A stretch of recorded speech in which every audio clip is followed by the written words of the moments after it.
Humanity abandoned the peace talks. Then the Galactic Council began to panic.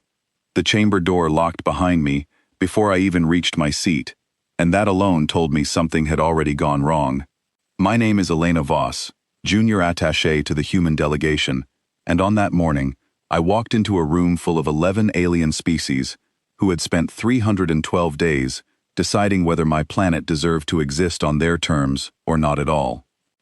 The air inside the chamber was thick with a sweet chemical scent the Vorthani used to calm their own nerves, though it never calmed mine.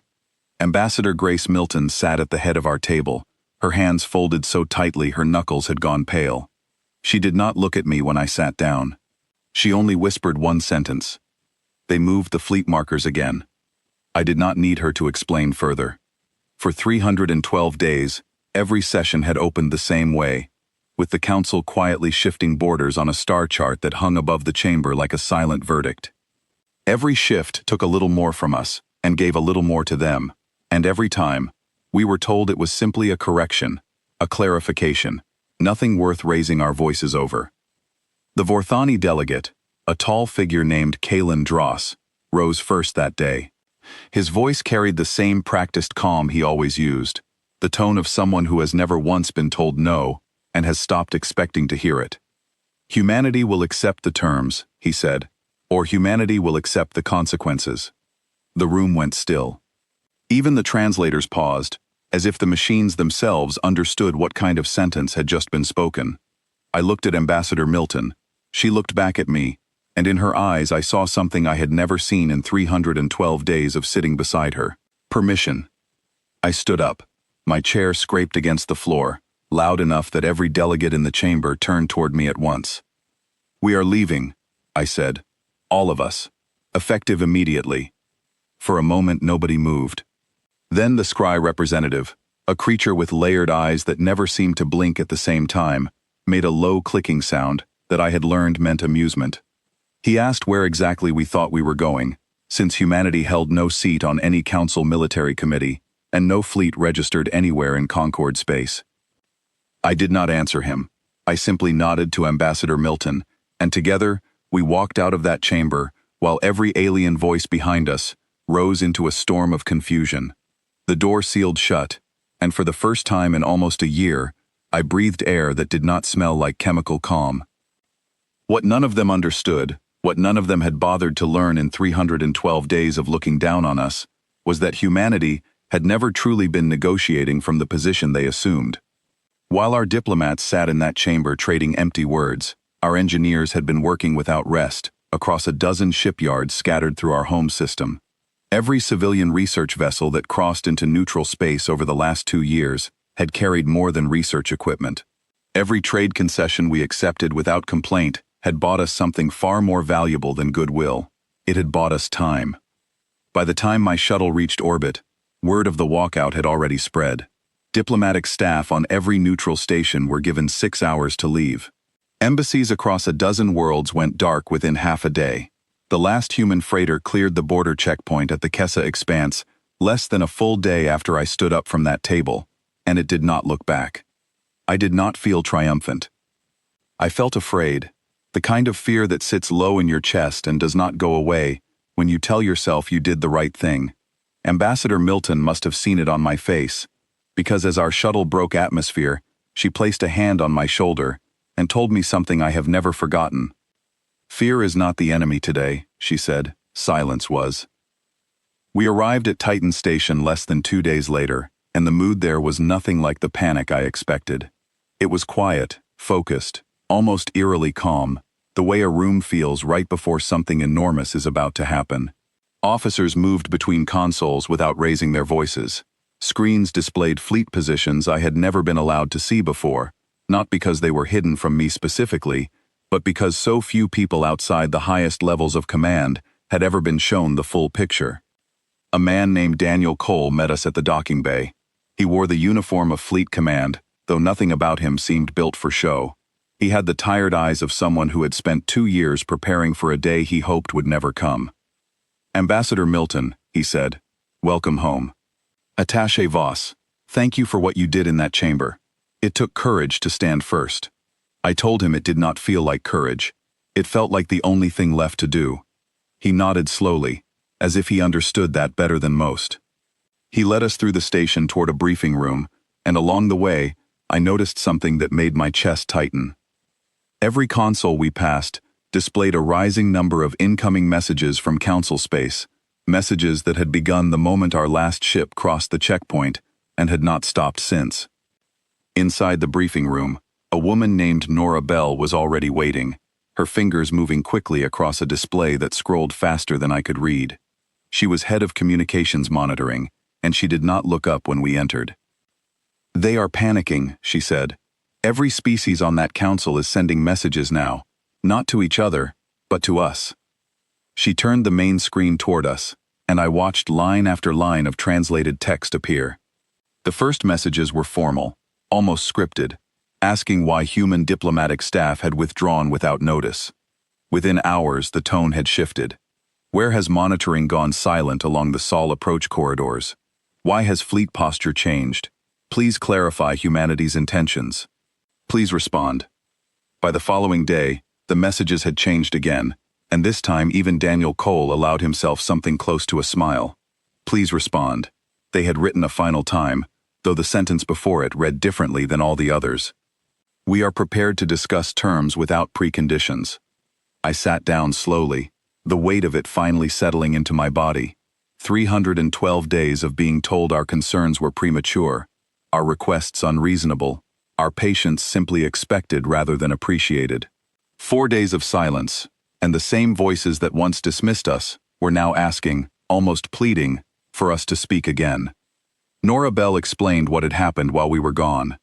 The Council had built its entire structure on one assumption, that humanity's patience was proof of humanity's weakness.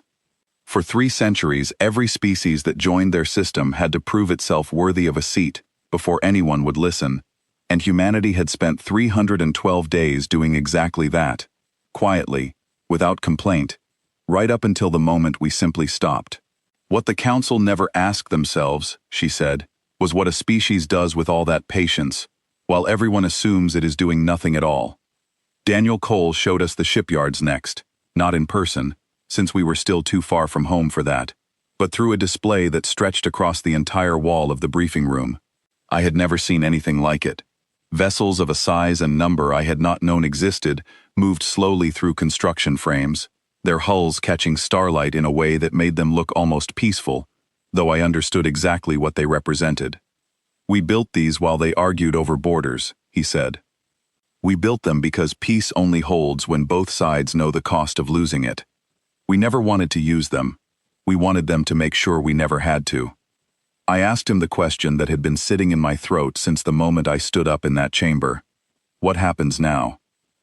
He looked at Ambassador Milton before answering, as if giving her the choice to speak first. She nodded for him to continue. "Now," he said, "we find out whether the Council actually wants peace, or whether they only wanted our silence." The answer came faster than any of us expected.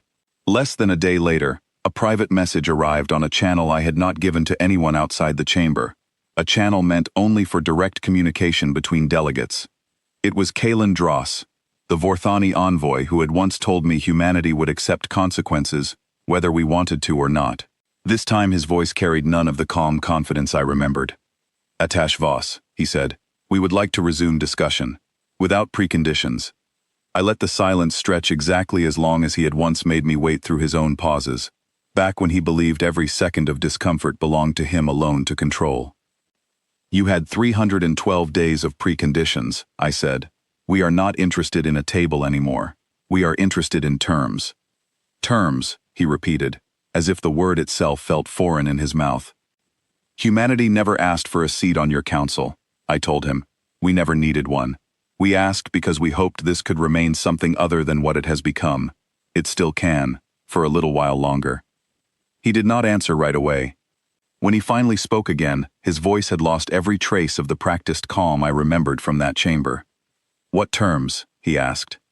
I looked at Daniel Cole, and he gave me a small nod, the kind that told me everything I needed to know, without a single word being spoken aloud. I turned back to the screen and gave the Vorthani envoy an answer that had been building inside me since the day I first sat down at that table, 312 days earlier, and listened to a species that had never known real struggle explain to me what my people should be willing to accept. Full recognition, I said. An independent seat with equal standing, not one granted out of pity or fear, but written into the record as a right we always should have had. A formal end to every border adjustment made without our consent, and an apology, broadcast across every channel your council controls, admitting that the terms offered to us were never fair to begin with. The silence on the other end lasted long enough that I began to wonder if the connection had failed. Then Kalen Dross spoke again, and for the first time in 312 days, I heard something in his voice that sounded almost like respect. "We will bring this to the full council," he said.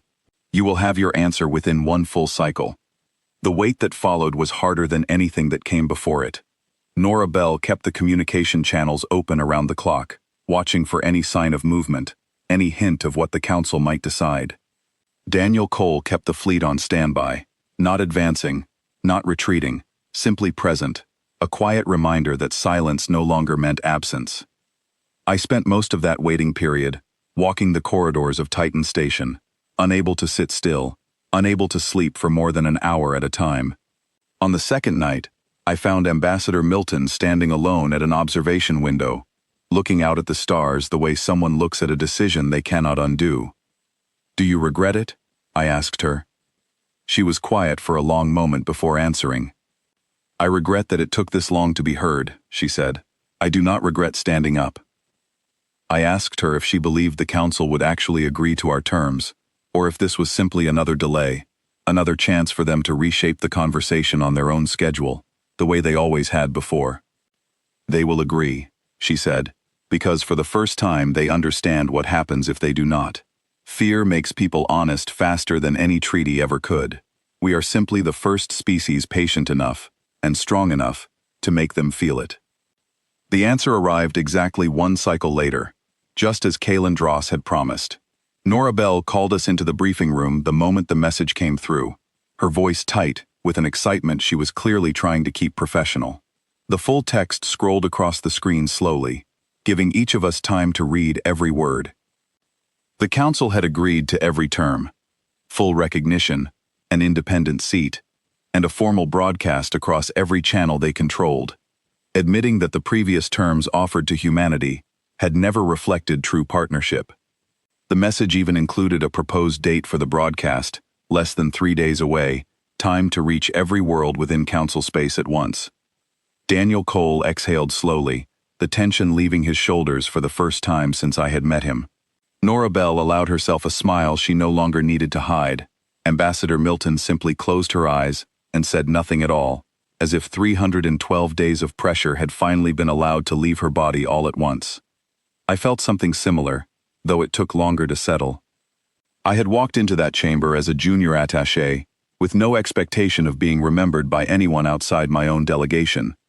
I had walked out having ended 312 days of quiet dismissal, with a single sentence, and now I stood in a briefing room, watching the same species that once spoke over me, prepare to admit, publicly, that they had been wrong. 3 days later, I watched the broadcast from the same observation window where I had once found Ambassador Milton standing alone. Kalen Dross appeared on screen, his posture stiff, his voice carefully controlled, though I could hear the effort it took him to keep it that way. He read the apology exactly as written, admitting that the terms offered to humanity had never been fair, admitting that 312 days of delay had been a mistake the council should never have allowed to happen. When the broadcast ended, Nora Bell turned to me with a question I had not expected. "What made you stand up first?" she asked. "Out of everyone in that chamber, why you?" I thought about the question longer than I expected to. I thought about 312 days of sitting quietly while a room full of strangers decided what my planet deserved. I thought about the star chart shifting again and again, each time taking a little more without asking. I thought about the moment Kalen Dross told me humanity would accept consequences, whether we wanted to or not, and the way that sentence had settled into my chest like a weight I could no longer carry politely. I did not answer her with any of that. I gave her the simplest truth I had. "Someone had to," I said. "It might as well have been me." Ambassador Milton joined us at the window a few minutes later, watching the same stars we had all been staring at for days, the same stars that now belonged to a future none of us could have predicted 312 days earlier. She did not say much. She only reached over and placed a hand on my shoulder, the same way she had on the shuttle leaving council space, back when none of us knew if silence would win or if it would finally break in our favor. "We did not walk out of that chamber because we wanted a fight," she said. "We walked out because we finally understood that peace only means something when both sides are willing to protect it, not just talk about it." I stood there a long while after she left, watching the light from distant systems reach us across all that empty space, thinking about how close we had come to losing 312 days for nothing, and how one sentence, spoken at exactly the right moment, had been enough to change everything that came after. The Council never underestimated humanity again after that day, not because we threatened them, and not because we raised our voices louder than theirs. We simply stopped waiting for permission to be heard, and in the silence that followed, they finally understood what they should have known from the very beginning. Patience is not the same as weakness. It never was.